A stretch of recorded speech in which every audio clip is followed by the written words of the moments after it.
Hello friends, स्वागत है आप सबका फिर से। This is Pawan and you are watching learn with Pawan sir official YouTube channel. दोस्तों, आज की क्लास में देखते हैं लिटरेरी टर्म के नेक्स्ट क्वेश्चंस, कुछ अलग, कुछ न्यू, कुछ something more important. A type of comedy. पहला क्वेश्चन देखिए, a type of comedy in which ridiculous and often stereotyped characters are involved in silly far-fetched situation.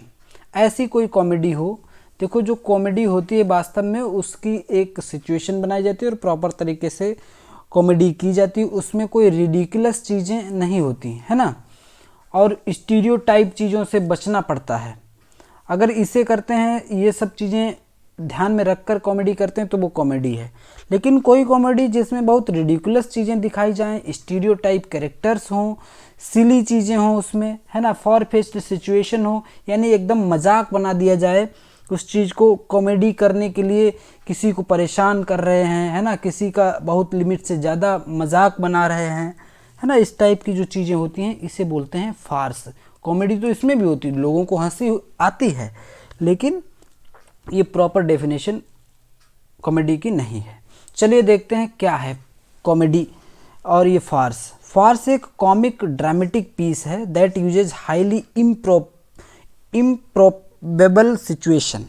Stereotyped characters होते हैं इसमें, एक्स्ट्रावेगेंट और एक्जेजरेशन और वायलेंट चीज़ें भी होती हैं, जैसे किसी को मजाक मजाक में पीट रहे हैं बहुत ज़्यादा और साथ में जितने भी लोग हैं उन्हें हंस रहे हैं, वो हंस रहे हैं, मज़ा आ रहा है उन्हें, है ना, लेकिन ये प्रॉपर कॉमेडी नहीं है। ये क्या है? फार्स है। बाकी आपको फेबल और पैराबल में डिफरेंस पता होना चाहिए। कल मैंने फेबल और फेबुला के बीच डिफरेंस बताया था।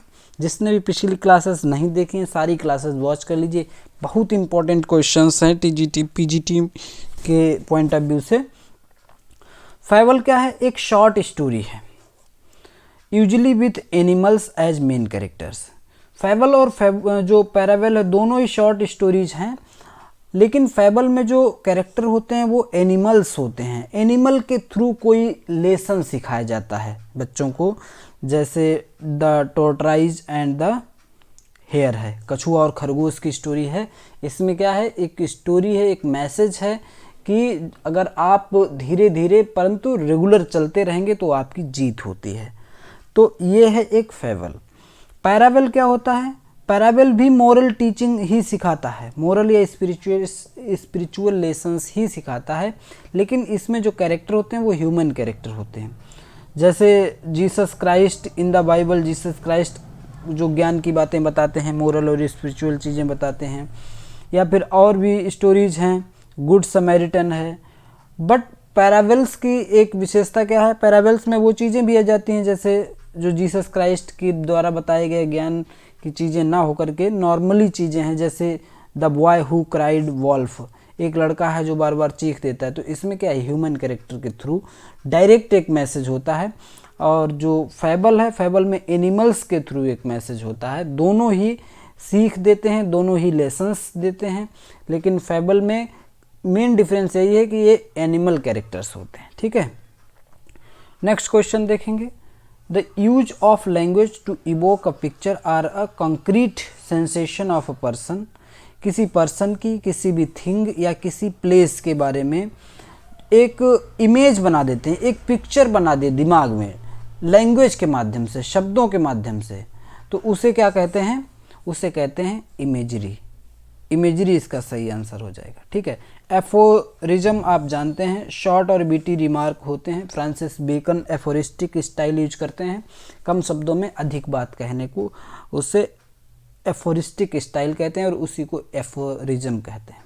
ठीक है, नेक्स्ट है brief story told to illustrate a point or serve as an example of something. कोई ब्रीफ स्टोरी, कोई छोटी सी स्टोरी होगी, टोल्ड टू इलस्ट्रेट। इलस्ट्रेट का मतलब है किसी चीज़ को समझाने के लिए, या एग्जाम्पल के तौर पे किसी कोई अलग से कोई स्टोरी जोड़ते हैं, कुछ बात बताते हैं जिसमें ज़्यादातर रियल बात होगी। Often showing character of an individual, ऐसा इसे कहते हैं एनेक्डोट। ठीक है, एनेक्डोट इसका सही answer, option B. A song of sorrow specially for the dead is called. किसी की डेथ पर जब जो सॉन्ग सौरों का जो सॉन्ग गाया जाता है, लिखा जाता है, उसे बोलते हैं हम लोग एलिजी। ठीक है, जॉन मिल्टन ने लिखी थी अपने फ्रेंड पर एलिजी। एडवर्ड किंग जो इनका दोस्त था, है ना, उस पर लिखी थी। क्या नाम है एलिजी का? लिसिडस। तो ऐसे ही बहुत सारी इम्पोर्टेंट एलिजी हैं। मैथ्यू अर्नोल्ड की एक एलिजी है, बहुत फेमस है। टेनिसन के द्वारा लिखी गई एलिजी बहुत फेमस है। कुछ एलिजीज आपको पढ़नी होंगी। Octave in a sonnet consist of. Octave आप जानते हैं, किसी सोनेट में जो ऑक्टेव होता है पहली 8 लाइन्स होती हैं, तो ये क्या होता है? 8 लाइन्स का स्टेंजा होता है ऑक्टेव, किसी सोनेट का पहला हिस्सा होता है। Which of the following phrases best characterises the late 19th century aesthetic movement. Late 19th century में जो एक एस्थेटिक मूवमेंट चला था, एस्थेटिक मूवमेंट को कौन सी लाइन ज़्यादा अच्छे से डिफाइन कर रही है? Art for intellect sake, art for God sake, art for the masses, art for the art sake. तो सही आंसर क्या है? कई बार ये बात बता चुका हूँ कि एस्थेटिक मूवमेंट का मानना ही था कि आर्ट फॉर आर्ट सेक, जो आर्ट मैं क्रिएट कर रहा हूँ उसे केवल आर्ट की नज़र से ही देखिए, ये बात मानते थे एस्थेटिक मूवमेंट वाले लोग। एस्थेटिक मूवमेंट के लोग ये नहीं कहते थे कि मैं आर्ट बना रहा हूँ, इससे आपको ज्ञान मिलेगा, इससे आपका कैरेक्टर अच्छा होगा, इससे आपको सीख मिलेगी। ये कह रहे थे इस किसी पर्पस से मैं कोई भी आर्ट क्रिएट नहीं कर रहा हूँ, ऐसा कोई वर्क मैं इसलिए नहीं लिख रहा हूँ, ये आर्ट है, इसे आर्ट के नज़रिए से ही देखिए। ऑप्शन डी सही है। Strophe, antistrophe and epode from a 3 part structure is. Form a 3 part structure. 3 part हैं, एक तो स्ट्रॉफे, एंटीस्ट्रॉफे और एपोड, 3 पार्ट हैं। ये किस स्ट्रक्चर में आते हैं, किस में आएंगे? क्लासिक कोड में आते हैं, या मेडिएवल बैलेड में, या ग्रीक कोरस में, या पेट्राकन सोनेट में? ये जो 3 स्टेप हैं ये क्लासिकल ओड के हैं। क्लासिकल ओड, या इसी को हम लोग कहेंगे पिंडारी कोड में स्ट्रॉफे और एंटीस्ट्रॉफे और एपोड आते हैं। क्लासिकल कहें या पिंडारिक ओड कहें, तो इसमें ये आते हैं। पेट्राकन सोनेट में आप जानते हैं एक ऑक्टेव होता है 8 लाइन का, और बाद में एक सेस्टेट होता है 6 लाइन का। ठीक है, तो 8 लाइन्स और 6 लाइन को ये 14 लाइन्स पोएम बन जाती है Petrarchan sonnet. Complete the sentence. The reversal of fortune of a tragic hero is called. जो ट्रेजिक हीरो होता है किसी ट्रेजिडी में, उसके फॉर्च्यून में जो रिवर्सल आता है, उसकी किस्मत में उसमें जो बदलाव आता है, एकदम से सब कुछ ओके ओके चल रहा होता है, अचानक से ट्रेजिडी वाली चीज़ें बन जाती हैं, उसके बदलाव आ जाता है, लाइफ में सब कुछ बदल जाता है, तो उसे बोलते हैं पेरिपेटिया। पेरिपेटिया सही आंसर है। ठीक है, complete the sentence. Epiphany means. Epiphany means क्या होता है? Manifestation of God's presence. इसका सही आंसर क्या है? एपिफैनी का मतलब है manifestation of God's presence. God present है, इस बात का ज्ञान हो जाना, इस बात का नॉलेज हो जाना, मैनिफेस्टेशन ऑफ गॉड्स प्रेजेंस। सही option A. What is euphony? Euphony बहुत इंपॉर्टेंट क्वेश्चन है, टीजीटी 2013 में पूछा गया है। यूफोनी और इसके साथ में एक जुड़ा शब्द है कैकोफोनी।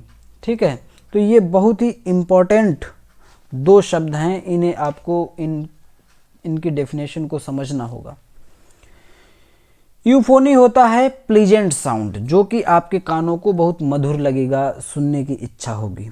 इसका अपोजिट होता है कैकोफोनी। कैकोफोनी का मतलब होता है जो हार्श हो, कर्कश हो, जो सुनने में प्रिय ना हो। ठीक है, यूफोनी एक प्लीजेंट साउंड होता है। What is Barack? बरोक क्या होता है? बरोक, बरोक क्या है? जेल है, या कल्चर है, या स्टाइल है, या बुक है?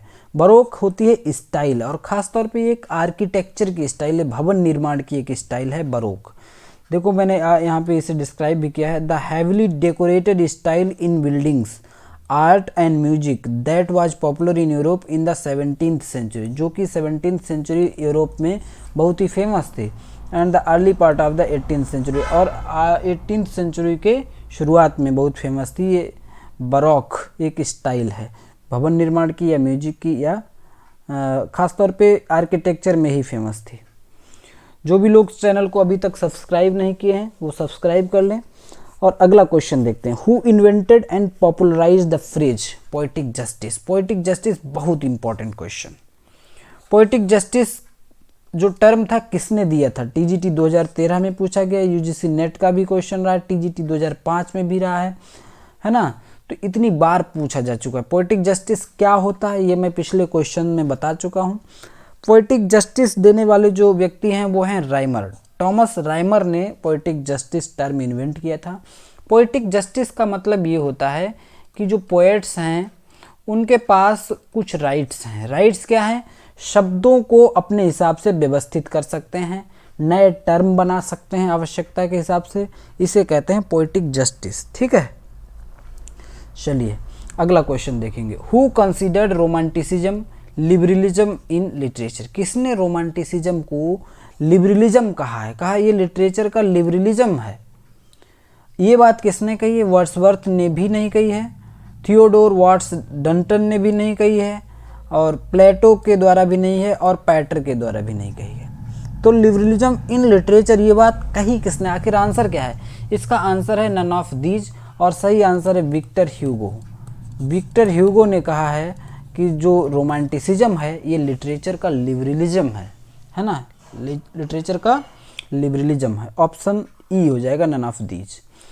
Complete the sentence, the term novel. Novel was taken from the Italian word novella. Novel की जो शुरुआत है वो नोवेला से है, और नोवेला एक इटालियन वर्ड है। Complete the sentence, the error of judgement in tragedy is known as. Tragedy में जो जजमेंट में एरर होती है उसे क्या बोलते हैं? उसे बोलते हैं हमार्शिया। इसी को ट्रेजिक फ्ला भी बोलते हैं, है ना। हमार्शिया बोलें या ट्रेजिक फ्ला बोल रहे हैं। ट्रेजिक फ्ला का मतलब एक ऐसी बड़ी सी कमी हीरो के कैरेक्टर में जिसकी वजह से ट्रेजेडी होती है, और इसी कमी को ट्रेजिक फ्ला बोलते हैं। इसी को एरर ऑफ जजमेंट बोलते हैं, खासतौर पे प्रोटैगनिस्ट में होती है, प्रोटैगनिस्ट के कैरेक्टर में होती है। ठीक है, hamartia option A. A lyric is, lyric क्या है? लिरिक अ लॉन्ग पोएम, नहीं लॉन्ग पोएम नहीं, शॉर्ट पोएम है। A poem written in praise of God, ये भी नहीं होगा। A short poem in which the poet expresses her or his intense personal feeling, बिल्कुल सही ऑप्शन है सी। ऐसी कोई पोएम जिसमें पोएट अपने बहुत ही इंटेंस, बहुत ही पर्सनल फीलिंग को एक्सप्रेस करता है, शॉर्ट पोएम होती है ना, शॉर्ट पोएम होती, ये बात ध्यान रखना है। म्यूजिकल भी होगी, लिरिक है तो म्यूजिकल पोएम होती है, और लायर एक इंस्ट्रूमेंट होता है उसके साथ गाई जाती है ना, और इस इंस्ट्रूमेंट के नाम पर ही इस पोएम का नाम पड़ता है लिरिक। लायर्स के साथ गाई जाती थी पहले टाइम पर। Complete the sentence, simplicity, sweet music and melody are remarkable features of. किसकी विशेषता है? जो किसमें सिंप्लिसिटी होती है, स्वीट म्यूजिक होता है और मेलोडी भी होती है? ये होता है बैलेड में। बैलेड बहुत ही सिंपल लैंग्वेज में होगा, सिंप्लिसिटी होगी, स्वीट म्यूजिक होगा इसमें, और मेलोडियस भी होगा। ऑप्शन बी सही हो जाता है। What is aside? बहुत इंपॉर्टेंट क्वेश्चन। असाइड किसे कहते हैं? और असाइड बात आती है तो माइंड में आता है कि अगर इसे असाइड कहते हैं तो सॉलिलोकी क्या होता है? दोनों बातों को यहीं पर हम लोग समझेंगे डिटेल में। असाइड और सॉलिलोकी भी समझ लीजिए। असाइड क्या है? addressed in words that the other actors are not supposed to hear। ये बात तो सही है कि aside जब बोलते हैं तो अदर एक्टर्स को नहीं सुनाई दिया है, ये बात, ये ऐसा माना जाता है। सॉलिलोकी में भी यही होता है, जो बोल रहा है, जो स्पीकर है, जो भी एक्टर असाइड या सॉलिलोकी बोल रहा है, तो वहाँ पे ये माना जाता है कि अदर एक्टर्स जो उसके साथ स्टेज पे उन्हें सुनाई नहीं दे रहा है। इसमें क्या है? Addressed in words that the other actors are suppose to hear, ये गलत हो जाएगा। लुकिंग बिहाइंड, ये भी गलत है। नॉट पेइंग अटेंशन, ये भी गलत। तो पहला आंसर हो जाएगा ए। ए सही आंसर है, लेकिन इसे थोड़ा सा डिटेल में समझ लेते हैं क्या है अंतर इसमें। चलिए, इन सोलिलोकी, देखो सोलिलोकी क्या है? The character is speaking to themselves. Soliloquy की सबसे बड़ी विशेषता, सबसे बड़ा अंतर क्या है कि सोलिलोकी में जो कैरेक्टर है वो अपने आप से ही बोल रहा है, वो ऑडियंस से भी नहीं बोल रहा है। वो जो दूसरे कैरेक्टर हैं स्टेज पर दूसरे कैरेक्टर हैं उनसे भी नहीं बोल रहा है, और जो ऑडियंस है उससे भी नहीं बोल रहा है। तो जो एक्टर है ये बोल किससे रहा है? ये आपस अपनी खुद में बात कर रहा है, है ना, इसके पर्सनल जो फीलिंग्स हैं। Soliloquy often conveys deep personal reflection, है ना, पर्सनल रिफ्लेक्शन, इसके दिमाग में क्या चल रहा है वो इसके मुंह से निकल जाता है और ऑडियंस को सुनाई दे जाता है ना, ऑडियंस को सुनाई देता है, एक्टर्स को नहीं सुनाई देता, साथ वालों को। जबकि असाइड क्या है, the character is speaking directly to the audience. Aside होती है जो कि जो एक्टर बोल रहा है असाइड को वो अपने साथी एक्टर से बचाता है, यानी साथ वालों को नहीं सुनाई देगा, लेकिन डायरेक्ट ऑडियंस से बोलता है, प्रॉपर तरीके से ऑडियंस को सुनाई देता है। लेकिन सोलिलोक्वी में जो एक्टर बोल रहा है वो ऑडियंस से नहीं बोलता है, उसके अपने मन की भड़ास होती जो निकलती है और ऑडियंस को सुनाई दे जाती है अनचाहे तरीके से, ठीक है। तो सोलिलोक्वी और असाइड में यही अंतर है। असाइड डायरेक्टली जो है आपकी ऑडियंस के लिए बोली जाती है और सोलिलोक्वी उसके अपने विचार होते हैं जो ऑडियंस को सुनाई दे जाते हैं। लेकिन साथ वाले एक्टर्स को दोनों चीज़ें नहीं सुनाई देंगी, ना सोलिलोक्वी ना असाइड। दूसरा डिफरेंस क्या है, जो असाइड है ये शॉर्ट होती है, छोटा होगा ये डायलॉग, और सोलिलोक्वी बहुत बड़ी हो सकती है, कई बार पेजेस लंबी होती है, एक एक पेज के बराबर लंबी हो सकती है सोलिलोक्वी, ठीक है, ऑप्शन ए। नेक्स्ट क्वेश्चन देखेंगे, complete the sentence. Dirge, dirge किसे कहते हैं? डर्ज मीन्स होता है कष्ट वाला सॉन्ग, है ना, कोई प्रॉब्लम के समय जो सॉन्ग गाए जाते हैं उन्हें डर्ज बोलते हैं। एक डर्ज सॉन्ग बोला है टेम्पेस्ट में, विलियम शेक्सपियर का टेम्पेस्ट प्ले है, इसमें एक सॉन्ग गाता है एरियल टेम्पेस्ट में, है ना, फुल फैदम 5, इस तरीके से एक सॉन्ग है जो कि डर्ज है, ठीक है, option C. Complete the sentence, ottava rima is a stanza in iambic pentameter. Ottava rima में 8 लाइन स्टेंजा होता है, सर टॉमस बेयाट ने इसे इन्वेंट किया है, ठीक है, 8 लाइन स्टेंजा है और एम्बिक पेंटामीटर में होता है ottava rima. Identify the dramatist who does not belong to the group of dramatist known as university wits. University wits में कौन सा एक ड्रामेटिस्ट इसमें से है जो नहीं था? टॉमस नैश यूनिवर्सिटी बीट के हिस्सा थे, टॉमस किड भी थे, रॉबर्ट ग्रीन भी थे, सिरिल टर्नर नहीं थे। सिरिल टर्नर ऑप्शन डी सही हो जाएगा, ये यूनिवर्सिटी बीट्स में नहीं आते। एंड ये जो है सिरिल टर्नर, ठीक है। अगला क्वेश्चन देखिए, the formal structure of a typical Shakespearean sonnet is. जो वास्तविक आपकी शेक्सपियरियन सोनेट है उसका स्ट्रक्चर क्या है? इसमें एक ऑक्टेव होता है, एक सेस्टेट हो जाता है, एक गलत है, 3 क्वार्टेंस होते हैं और एक कपलेट होता है, बी ऑप्शन सही है। शेक्सपियरियन सोनेट में क्या होता है? 3 क्वार्टेंस होते हैं और एक कपलेट होता है।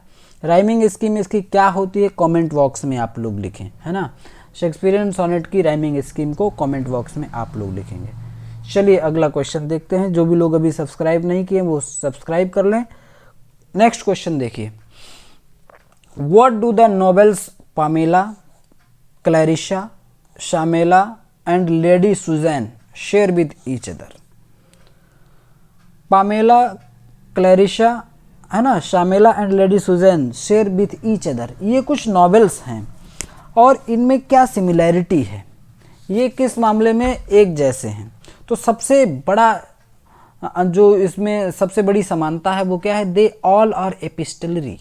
एपिस्टलरी शब्द यहाँ पर आया तो आपको एपिस्टलरी पता होना चाहिए। एपिस्टलरी नॉवेल्स किन्हें कहते हैं? एपिस्टलरी नॉवेल्स जो होते हैं उनमें ये दिखाया जाता है पत्र के माध्यम से, पत्रों का आवागमन हो जाता है, लेटर्स के माध्यम से, है ना, ज़्यादातर तो लेटर्स ही होते हैं। इसके अलावा डायरी एंट्रीज भी दिखाई जा सकती हैं, न्यूज़पेपर क्लिपिंग हो सकती है ना, तो ऐसे नॉवेल्स को एपिस्टलरी नॉवेल कहते हैं, ठीक है। पामेला आपके सैमुअल रिचर्डसन का है, पामेला सैमुअल रिचर्डसन का है।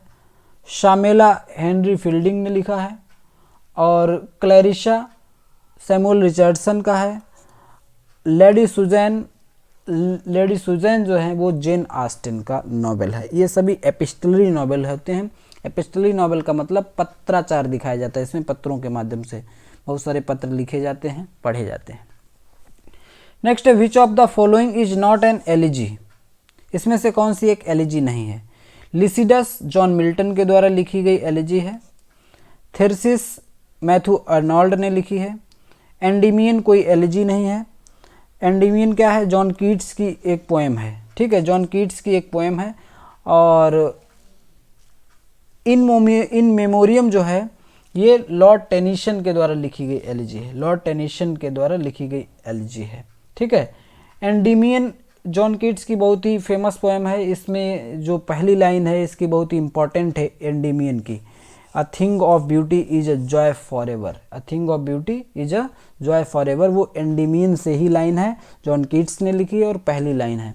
तो इसमें से जो एलिजी नहीं है वो ऑप्शन सी है, एंडीमियन। इसका आंसर क्या हो जाएगा? Option C. Womanist is to feminism, है ना। वुमेनिस्ट जो है फेमिनिज्म वैसे जुड़ा है जैसे पर्पल इज टू लेवेंडर, यानी पर्पल और लेवेंडर में जो अंतर, कुछ खास अंतर नहीं है, सिमिलैरिटी है लगभग, वैसे ही वुमेनिस्ट और फेमिनिज्म में है। ये बात किसने बोली है? सही आंसर इसका क्या हो सकता है? तो सही आंसर है इसका एलिस वॉकर। एलिस वॉकर का ये स्टेटमेंट है।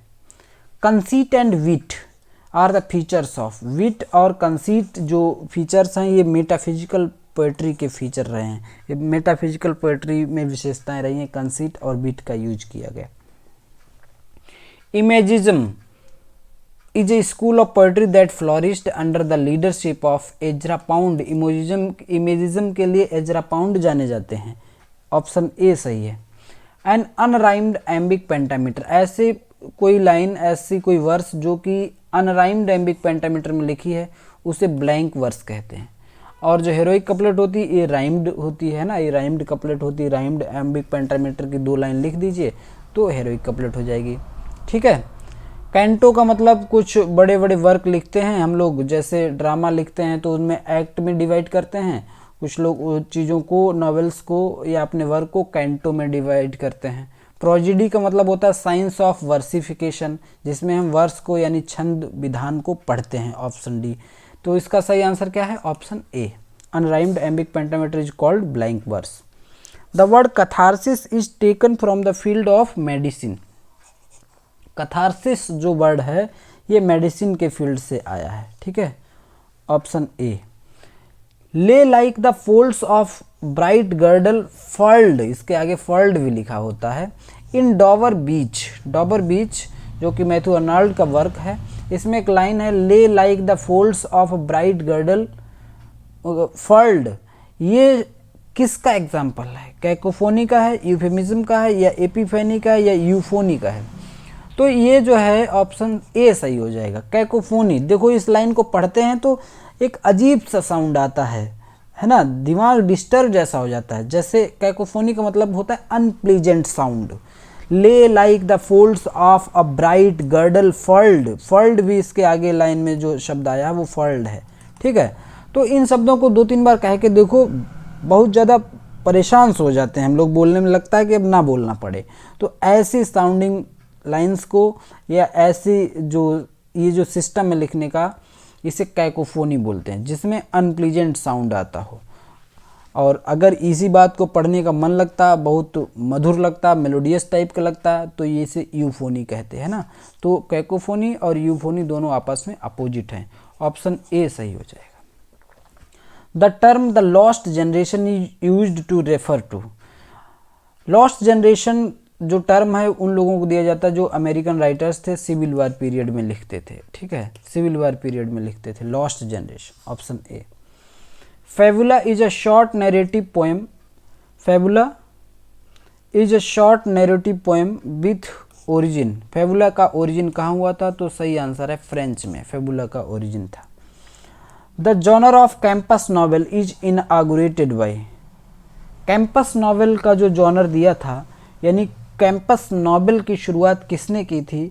तो ऑप्शन है किंग्सले एमिस, किंग्सले एमिस, ठीक है। कैंपस नॉवेल का मतलब ऐसा नॉवेल जिसकी सेटिंग किसी यूनिवर्सिटी कैंपस के राउंड होती है ना, किसी यूनिवर्सिटी कैंपस के इर्द गिर्द होती, उसी की बातें होती, उसी की स्टोरीज होती हैं, ठीक है, campus novel. The theory of reader response criticism is associated with. Reader response theory किसने दी है? क्रिटिसिज्म में एक थ्योरी है जिसे रीडर रिस्पॉन्स थ्योरी कहते हैं। ये थ्योरी किसने दी है? तो इसके लिए जाने जाते हैं Stanley fish, Stanley fish. The expression Victorian compromise, Victorian compromise एक टर्म है विक्टोरियन कॉम्प्रोमाइज टर्म किसने दिया है? तो ये जी के चेस्टरटन ने दिया है। जी के चेस्टरटन, ऑप्शन बी सही हो जाएगा। ठीक है, तो आज के सारे क्वेश्चंस हम लोगों ने कंप्लीट कर लिए। डेली की क्लास में आपको 35 से 40 क्वेश्चन मिलते हैं जो कि बहुत ही शानदार होते हैं, बहुत ही सेलेक्टिव होते हैं, जिनसे कि ये पॉसिबिलिटी रहती है ये क्वेश्चन रिपीट हो सकते हैं, क्योंकि ये बार बार बहुत सारे एग्जाम्स में रिपीट हो चुके हैं टीजीटी पीजीटी के लिए। तो बहुत इंपॉर्टेंट क्वेश्चंस हैं। जो भी एक क्लास आप देखने आते हैं लिटरेरी टर्म की देखें तो उसकी पूरी प्लेलिस्ट देखें एक साथ में, अधिकतम जितने वीडियोस देख पाएँ उतना देखें, जिससे कि एक टॉपिक से रिलेटेड सारे क्वेश्चंस आपको एक बार में देखने को मिल जाएं। और ऐसे ही 2-3 बार एग्ज़ाम तक अगर आप रिपीट कर लेते हैं तो लिटरेरी टर्म को लेकर के कोई दिक्कत नहीं आने वाली है आपके सामने। ठीक है, कहीं से भी पूछ ले, लगभग यही क्वेश्चंस हैं, जितने भी हो सकते हैं अधिकतम सारे करा दे रहे हैं। अभी और भी क्लासेस मिलेंगी लिटरेरी टर्म पर। इसके अलावा जो विलियम वर्ड्सवर्थ हैं, विलियम शेक्सपियर हैं, जॉन मिल्टन और गॉल्सवर्दी से रिलेटेड सारे प्रीवियस ईयर क्वेश्चंस करा दिए हैं। जिन लोगों ने अभी तक वो वॉच नहीं किए हैं उन्हें भी वॉच करें। इसके अलावा और भी कुछ बेहतरीन कंटेंट हम आपको देने वाले हैं, वो उसके लिए भी वेट करें और कनेक्ट रहें। चैनल को जो लोग सब्सक्राइब नहीं किए हैं वो सब्सक्राइब भी कर लें। क्लास अच्छी लगती है तो क्लास को लाइक भी किया करिए, है ना, तो अच्छा लगता है, और क्लास को शेयर भी कीजिए। मिलते हैं अगली क्लास में। Till then keep learning and keep watching. Thank you.